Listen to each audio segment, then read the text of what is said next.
Hello, and welcome to another World of UX podcast. This is your host, Darren Hood. Thanks for taking the time to join us today. A special welcome, as always, to those of you joining us for the first time. Today, of course, we just finished another one of the Ask Me Anything sessions. And so today, we're going to go back to another potpourri. We're going to have a potpourri session where I'm going to focus on 3 specific topics, one of which really was born out of a question that someone asked me. So let's go ahead and let us dive right in, shall we? Now, this illustration, this image might be familiar to some of you. I know that there is an image that circulates around UX spaces. Those of you listening via audio, you can't see this, of course, so I had to try to do double duty and describe some things. The image that I'm showing is that of an iceberg. And for those of you that might not be aware, when you see an iceberg, the iceberg, it's always huge. It's humongous.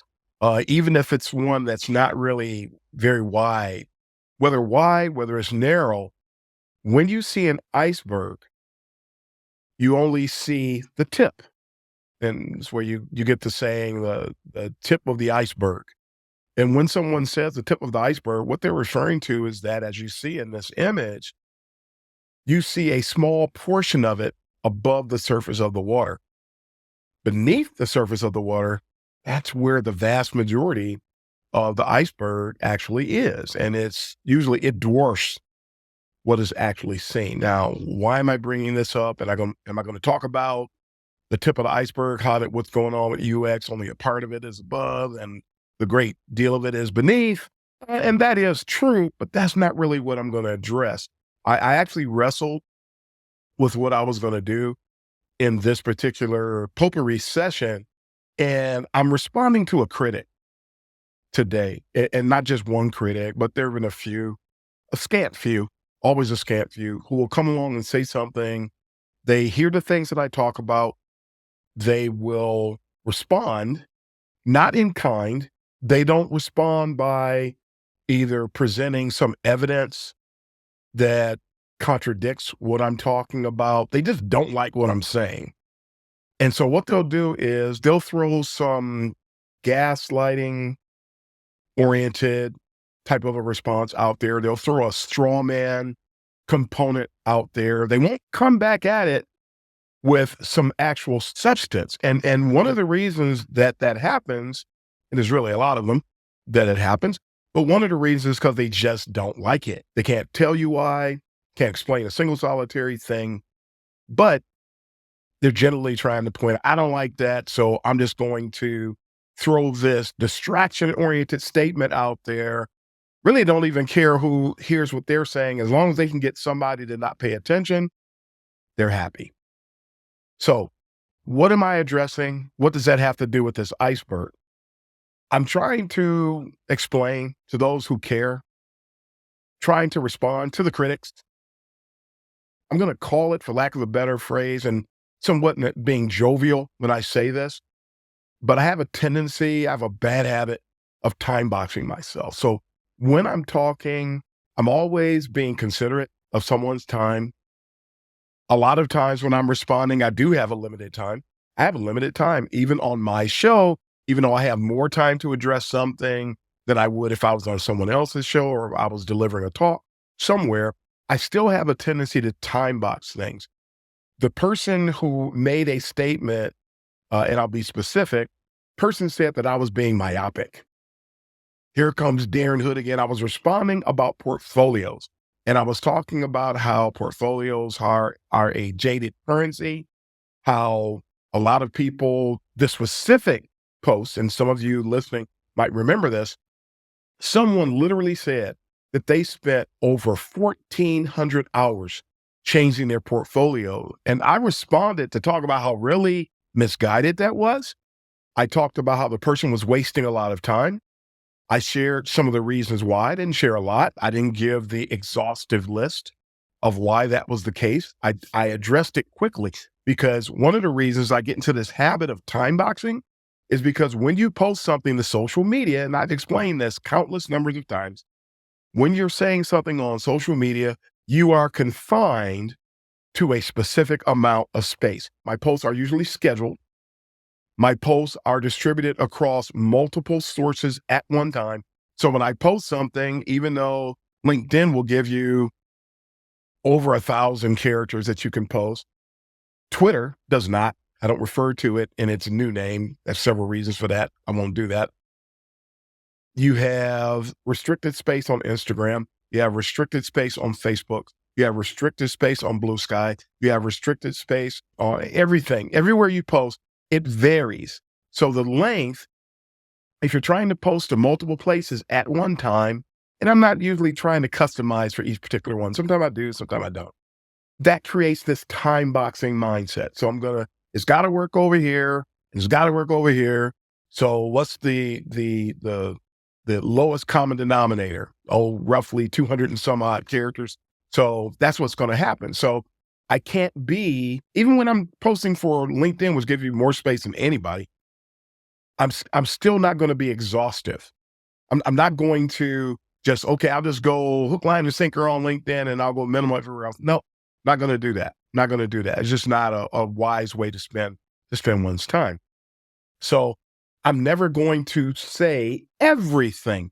And I have taken time on my show to address the issues associated with portfolios at length. And so the people who are familiar with my content, the people who listen on a regular basis, those people already know. I might say something that's time boxed. I might say something very minuscule, but I have a lot more to say about it. Now, trolls, and I have studied trolls to the nth degree. Trolls, they don't bother even concerning themselves with the breadth of someone's body of work. They're not going to look at that. They're just trying to just be nasty. They're trying to be contrary. They're trying to start arguments. They're not trying to even be fruitful or useful in the things that they say. They just want to throw rocks at somebody and then they're gone. That's pretty much it. So when the person said that I was being myopic, which has to do with someone having a very narrow point of view, if anybody who's familiar with my content knows that that's not the case. But if you know that I'm time boxing, you know that if I say something, it is, ready for it? The tip of the iceberg. It is the tip of the iceberg that you see over there. The tip of the iceberg is what you usually see. It's what you usually hear. So I just wanted to take some time to point that out. If you happen to be, there are people who had issues with the things that I posted, and then one day they decided to do themselves a favor and engage in some critical thinking. What's Darren always talking about? And actually looked up what I said, found out that what I said was true, that it was not a myopic statement. It was not something that was based on bias. When they actually took the time to dig into the weeds, to examine what I was looking at from an objective viewpoint, found out there's nothing myopic, there's nothing self-serving about it. There's nothing that is unethical. There's nothing inappropriate. They got their head out of the sand and they took a look. And when they actually took a look, they found out, wow, he actually does. I remember sharing something that one of my recent guests said on the show, that they used to wonder, they weren't in opposition to what I was saying, but they just found themselves wondering, what in the world is Darren Hood talking about? Where's he getting that from? And then they started experiencing. So people really have a problem with the things I talk about that have nothing to do with doing the work, but instead with the challenges that we face. And the person started, after they were questioning the authenticity of what I was saying, started experiencing it. And multiple people have actually expressed that over time. And yeah, I just wondered about it. I didn't dismiss it, Darren, but I just wondered. And oh my God, everything you said, it happened exactly the way. So there's nothing myopic about what I'm presenting. The trolls are not going to consider that. One thing that I notice about trolls is that when you prove them wrong, which is why I don't even bother responding to trolls, because when you provide evidence, they're not going to come back and say, oh, you were right. They'll never do that. They'll say, oh, my bad. I was wrong. I should have taken a closer look. They won't say that because all they want to do is cause consternation. All they want to do is cause somebody pain. So that's why I don't waste time with trolls. If I come across somebody and they meet the persona, the qualifications of a troll, once I've confirmed that that person is a troll, I just block them. I don't have time for any of that. Matter of fact, nobody does. And nobody should waste time with a troll. Once you find out somebody is a troll, just move along. But I want to point that out today. I do speak most of the time from a tip of the iceberg perspective. And then when I have an opportunity and when it is fitting, I will elaborate. That's just a good way to do it. And I do recommend that people do that because you don't want to waste time with folks that aren't paying attention to what you're saying. You said one day when I went out to YouTube and I responded to one of the UX UI folks who was out there giving tips, and somebody's giving tips, but they're in the next breath, they'll tell you UX UI, there's something they don't know. So that means that there's something, that means their filter has big, gigantic holes in it, and they're going to miss some stuff. And if they miss some stuff and they're presenting it to you, you're going to likely take that stuff in. I really warn people about that because of what you are likely to experience. But at any rate, I said something about that on YouTube, responding to someone's video. And I talked about this recently, and someone said, "What do you mean by that?" And then somebody else made a statement. They said that I was yapping. And then somebody else wanted me to provide some evidence about something. This is stuff in 2025, really? Go look it up. Go and find out if what we said is true. Don't put the onus on me. The onus is on each one of us. And I've already done that work. And I have a rule. I'll say it the way I normally say it, is that if it ain't true, don't say it. If you can't prove it, don't present it. We do the work and then we make a statement. If I make a statement and you might say, "Well, Darren, you know what? No disrespect, but I don't get that." There's more to what I've said. Please don't be one of those people that thinks that when I say something that I presented everything exhaustively. There's a lot more to it. And if we have a conversation, we ever have the liberty to have a conversation about something, you'll probably find out, like other people usually do, you'll find out that I have a lot more to say about that thing that I brought up. So do yourself a favor, do me a favor, extend some mutual professional courtesy here to know that there's something else to it. And if you wait, you'll likely hear me talk about that. That's why you hear me see me present, I should say, series from time to time, because that's when I have an opportunity to elaborate. When I went through the Sinister series and I spent some 24, 25, 26 weeks, I don't remember how many weeks it was, but I spent a great deal of time presenting those things. What I did not do was spend time exhaustively addressing each one of those. I spent time exhaustively engaging with regards to that particular topic that was out there. So I want to make sure to explain that. That's a courtesy, really. More so than expanding or replying to the critics out there. I'm trying to explain to some people how I'm presenting things so that you understand that. So I'm presenting that courtesy to someone. And for somebody who might be like some of the people that I presented earlier, who they don't get it today, and they may have even fought against me and then actually flipped. They realize, oh, I get it now. It's extending a courtesy to all of those types of people, so that don't think that I bring up a topic and then you hear me talk about it in 20 minutes and I'm done with it. No, there's a lot more to it than that. Remember, I've been doing this work for 30 years now. This is my 30th year doing the work in UX. If I bring up a topic, I've been looking at it for a while. There will never be, even when I say this happened on social media last week and I talk about it, which I do from time to time, especially on a potpourri session, it still is there. There's a large a large sample set, if you will, that's playing into what I'm talking about. So just please know and understand that. And don't be one of those trolls out there. I don't want to have to block you, because I'm telling you, I will. I'm not going to waste my time. I'm not going to waste my energy. I'm not going to waste the brain neurons trying to talk to brick walls. I do not spend time talking to brick walls, and I'm pretty good at spotting them. So, anyway, but let's go ahead and go into our next topic.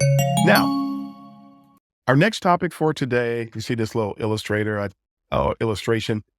I put the text on there. I'm not gonna have any mystery with this one. We want to spend some time talking about good old gatekeeper and just some observations, more observations. This is another topic that I've looked at to the nth degree, and I'm going to give a little bit of a timeline on this one, because what I want to address about gatekeeping is I want people to think about when you started hearing that term. Some people, when you came into UX, you started hearing gatekeeping right away. I'm going to give you some insight beyond, more than likely, the year that you started getting involved with UX. I started doing the work that we now refer to as UX in 1995. It wasn't called UX then. It was called a wealth of other things. Use the word wealth loosely there, but people would call it information architecture. People would call it interaction design. They were trying to call it experience design, but it didn't catch on. But it wasn't called UX, even though Don Norman was referred to a UX professional when he was working at Apple. It didn't become commonplace to use that acronym UX until about 2009, 2010. So please know and understand that. Some people even complain about the use of the acronym UX, and they start playing these semantic games, and let's not do any of that, especially today. I want to talk about gatekeeping. And gatekeeping, you didn't hear it referred to in 1995. You didn't hear gatekeeping referred to in 2000. You didn't hear anybody referring to gatekeeping in 2010. You did not start hearing gatekeeping. And when gatekeeping was used in UX-related discussions, it was always used from a detrimental perspective. Now, here's where one of the problems is with that. And I've talked about this before on the show, but we need to speak about this again on today. Gatekeeping, backing up a little bit, initially always referred to quality assurance, or just trying to talk about the importance of pursuing quality in your work. Gatekeeping, I've talked about this before, again, the largest and probably the most recognized gatekeeping organization in the world is ISO, the International Standards Organization, and they control all types of things with regard to quality. And they have guidelines associated with quality, but they are there to help ensure quality, that organizations are following. They establish standards so that people can follow those standards. And then those standards, by everybody following those standards, it ensures that quality will be upheld. So again, people, when they say gatekeeping, they don't usually think ISO, and people don't think of ISO as a gatekeeping organization, but the truth is that's what they are. And by everybody following those standards, oh, by the way, just backtrack for a minute, they do have definitions of UX in ISO, just putting that out there. Every UX professional will do themselves a favor by understanding that part of what we do in UX is to advocate for and to labor for quality. That's part of our job. That's part of what UXers do. We are there to ensure quality. I know you have quality assurance people and such, and that's what they're there for. That is their job. But it is our job as UX people to make sure we're advocating for quality, that we're working towards quality, that we're supporting all initiatives associated with quality. That's part of what we do. It's part of who we are. Now, I gave you a little bit of the timeline about gatekeeping, right? And just let you know that gatekeeping is all about quality. It's all about helping to achieve it, helping to advocate for it, helping to work for it, all of these things. So if gatekeeping is associated with quality, number one, why would anybody fight against quality? When we get up, some of us, people like me, and there's not many folks like me out there, not many people who talk like I talk, not many people who are trying to strive for, fight for, advocate for, speak to. It's not happening in a broad way. And people like to make us look like the bad guys because we are talking about these things. And they refer to us, remember, didn't start happening, they start using the term gatekeeping in a bad sense until a certain point in time. And it's more reflective of what you see in this illustration.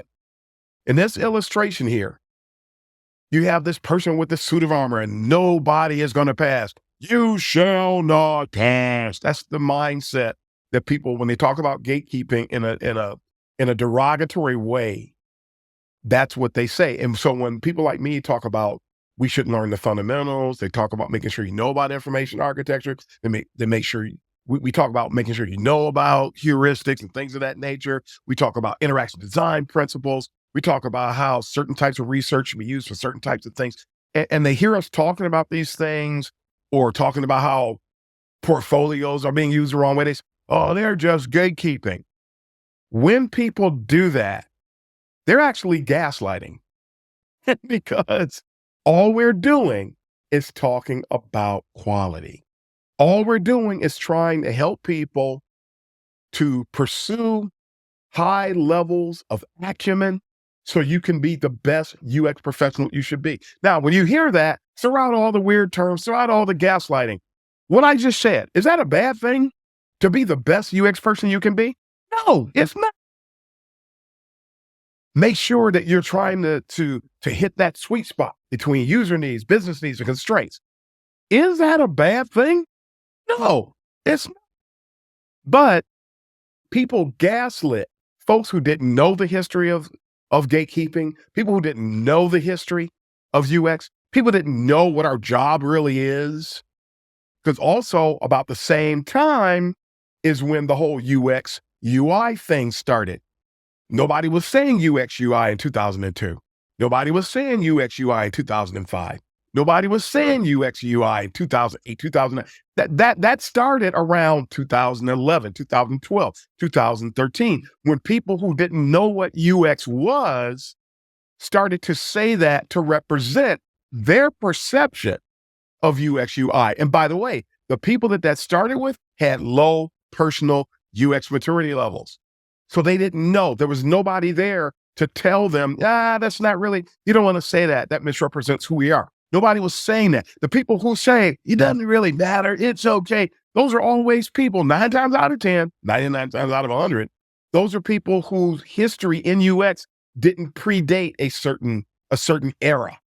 The same era that I'm talking about. So I've established when people started using gatekeeping in a derogatory way.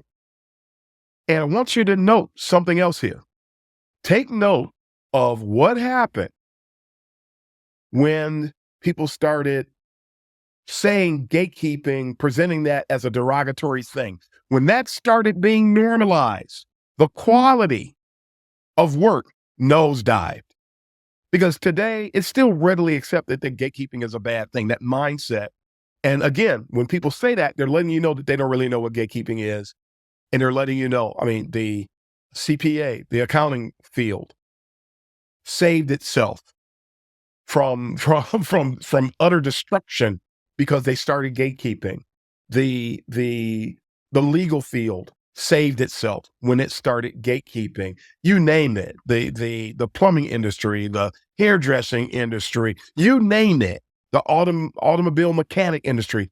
Everybody, when they established standards, when they began to define what quality was, they saved themselves, they saved their fields from destruction. UX is under siege, has been under siege since 2011. And one of the reasons why is because on average, we fight against gatekeeping. And when you see when gatekeeping started, when people start fighting against it, quality started to nosedive. And for the most part, quality has nosedived in UX, where people just want pretty stuff. When you do actual work, people fight against that. You can present heuristics, and because there's a lot of abstract notions associated, at least the perception of what you present, when you give sound UX recommendations, a lot of times, it's very abstract to the person who does not have a higher UX maturity level. And let me pause for a moment too to say this too.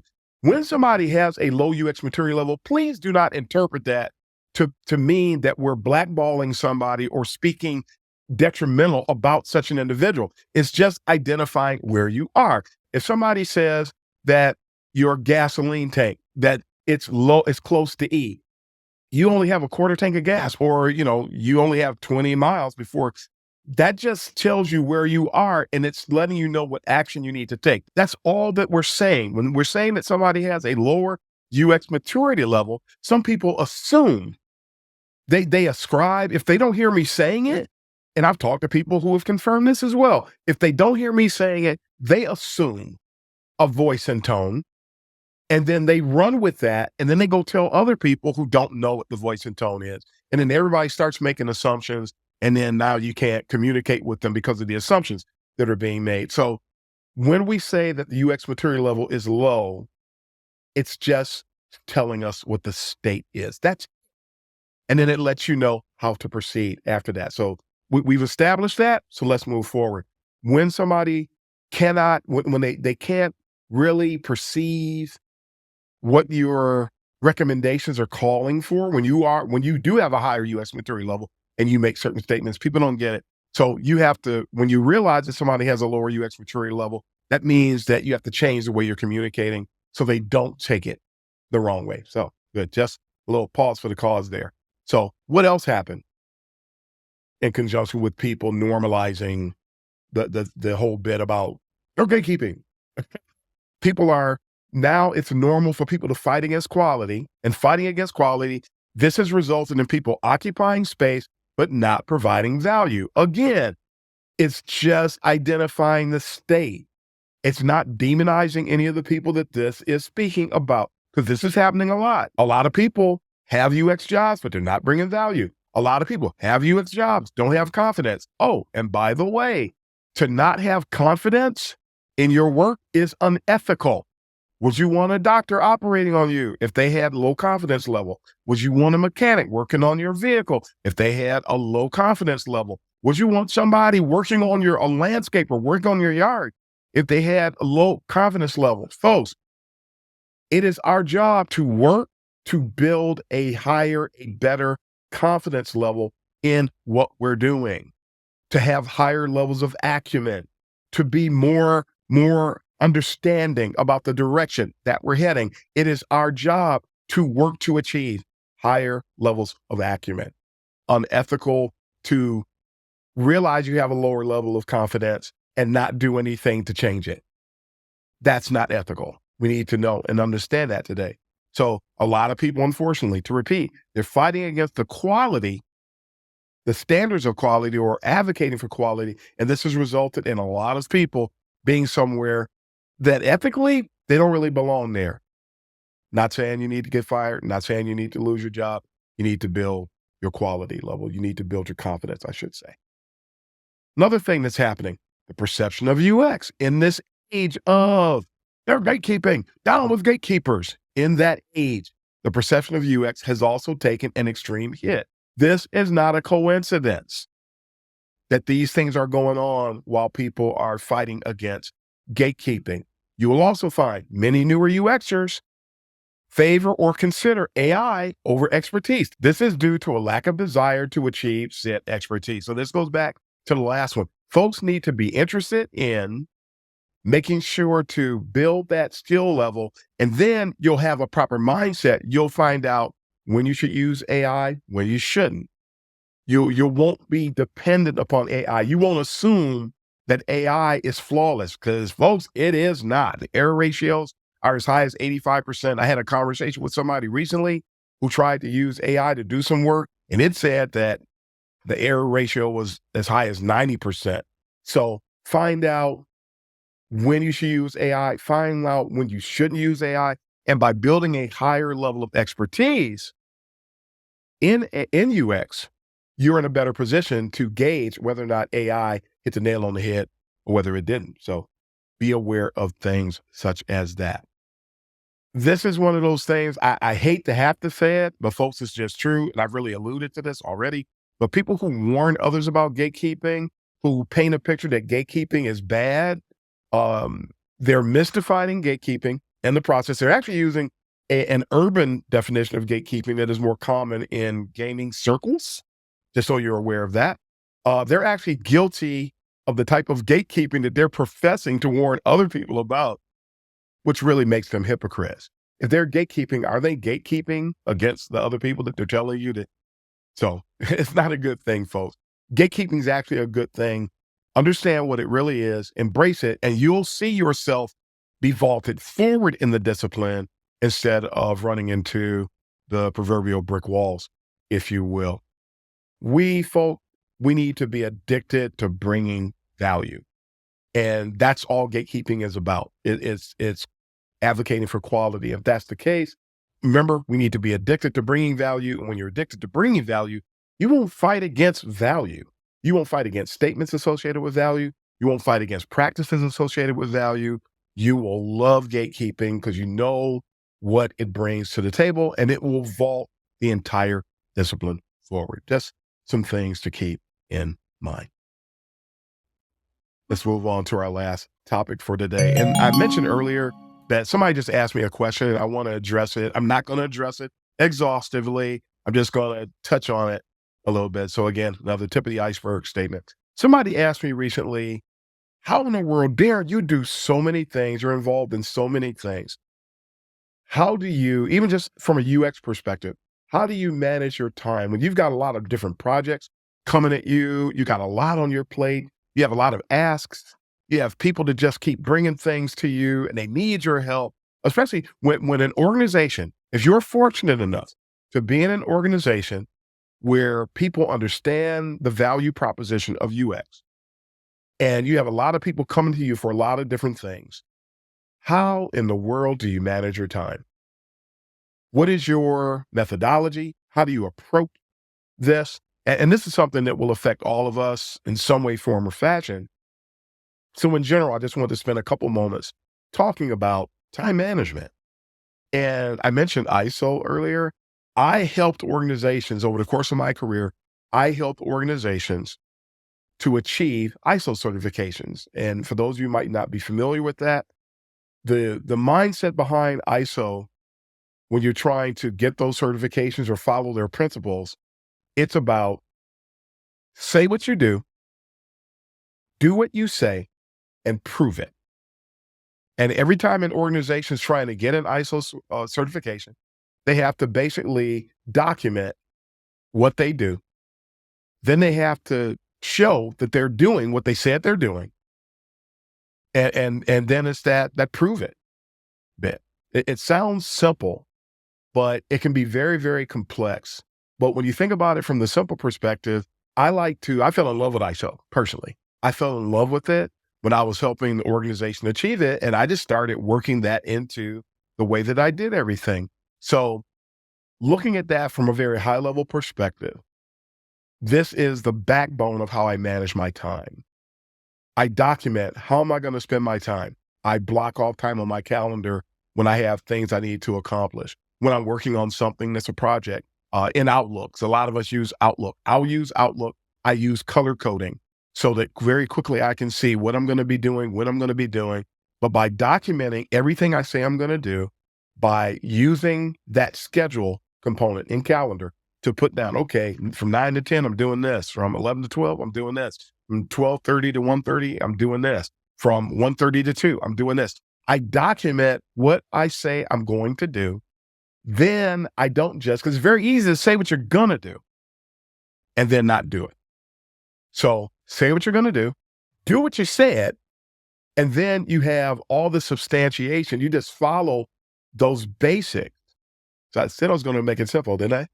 And I have found that when you organize that way, it's very easy to accomplish things. Again, we've all done it before. I've done it before. You say you're going to do something, you don't do it. What happens when you do that? You end up, I didn't do X. I got to go back and I got to do X, Y, and Z. So now if you follow that same organizational structure, now you're taking those things you didn't do and you put them on your calendar, and it starts to get really crowded, doesn't it? It starts getting really cluttered. Your schedule starts to get really cluttered. So I learned quickly when that did happen, I learned that it's really critical to not only say what you're going to do, but make sure that you properly estimate how much time it's going to take. Because that's another thing that happens. You can say what you're going to do and either overestimate or underestimate. And so you have to learn over time to get really, really good at estimating how much time it's going to take to do X. And then make sure you block out that amount of time. And then when necessary, build in a buffer. Okay, I think it's going to take me an hour and a half or 2 hours or 3 hours to do X. But I also know that while I'm estimating that time, maybe I don't have that much experience estimating time for that particular task that I'm doing. So that means that you learn to build in buffers for things you're not that familiar with. The long and the short of it is, though, again, still, say what you're going to do it, and repeat. Wash, rinse, repeat. You just keep doing the same thing over and over again. When it comes to time management, I don't need the part where you prove it. The proof's going to be in the pudding. You know whether or not you did it. So it's there, but it's not there in a sense. But when you use that approach, you're going to be organized. And when you organize, you will find, I was going to say this earlier, I didn't finish saying this. When you are organized, you become a well-oiled machine, a really well-oiled machine. And you have to not only be aware of when you have inaccurately estimated things, but you have to watch out for what I call the time bandits. Because truth be told, somebody is always going to bring some kind of an emergency that you need to give attention to. And when that happens, it can really monkey wrench your attempt to be organized. It's going to happen. Now, the buffers that you build in can account for that to a degree. In the environment that you work, you can know how often that happens. You can estimate how often it happens, and you can build those buffers in. The time bandit is not that. The time bandit is people who come into your life that always seem to pop up at the last minute or pop up unannounced. And when that happens over and over and over again, you're not going to be organized. You are not going to be able to manage your time. And with all the greatest intentions in the world, it's not going to happen. Your attempt to be organized is not going to occur. You're not going to achieve that level of time management that you're striving for. And then you could easily get frustrated and you could just throw your hands up, say, you know what, I keep trying to get organized and it doesn't happen. So you have to be very disciplined. You have to be good at identifying time bandits. Those people that pop in are always taking away time from you. Disorganized people. This is who time bandits are.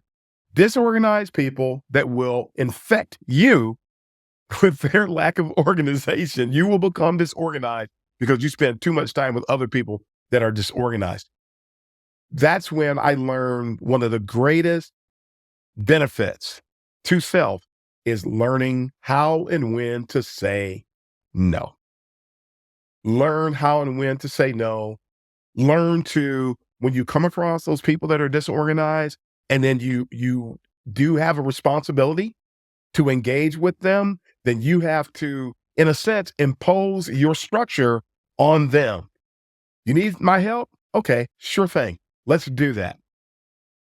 When is it a good time for you to get together? You have to start to inject your organization. If you're willing to be organized, if you've reached that degree of discipline, you inject your organization on them, and then you become rigid. Okay, I can give you an hour to work on that. Let's get together. Let's have a working meeting. Let's get X, or I'm going to give you an hour of my time to do X. You have to inject those limitations, those boundaries on those disorganized people, and you have to stick to it. Get good at saying no beforehand. Get good at saying no during. Get good at saying no when you've reached those limits, and communicate that. And when you demonstrate that respect for yourself and other people start to pick up on that respect that you have for your own time, that's really what it's about. Some of them will start to respect you.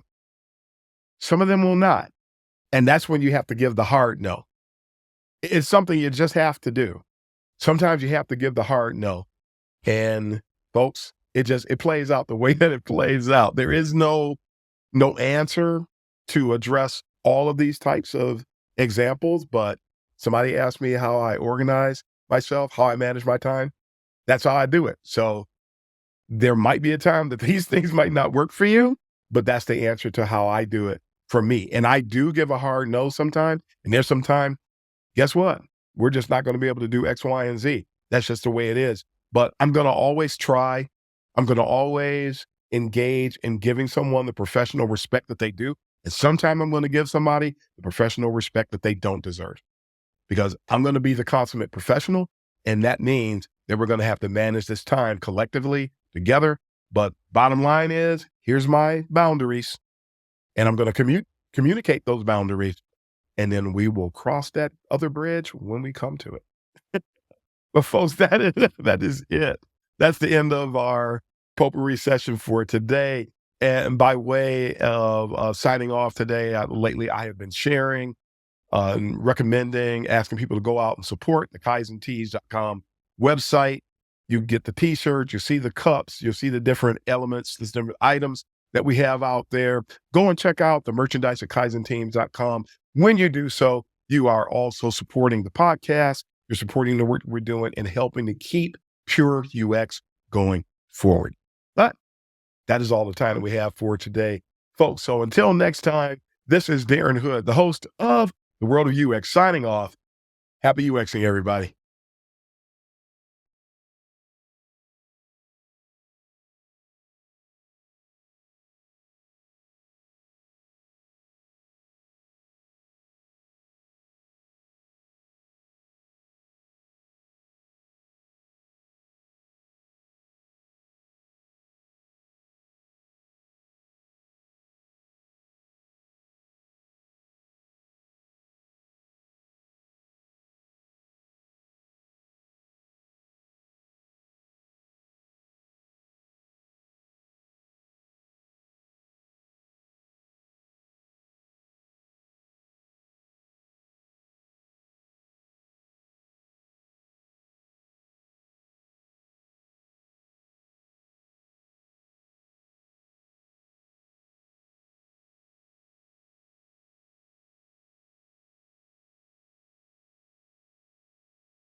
Closing words.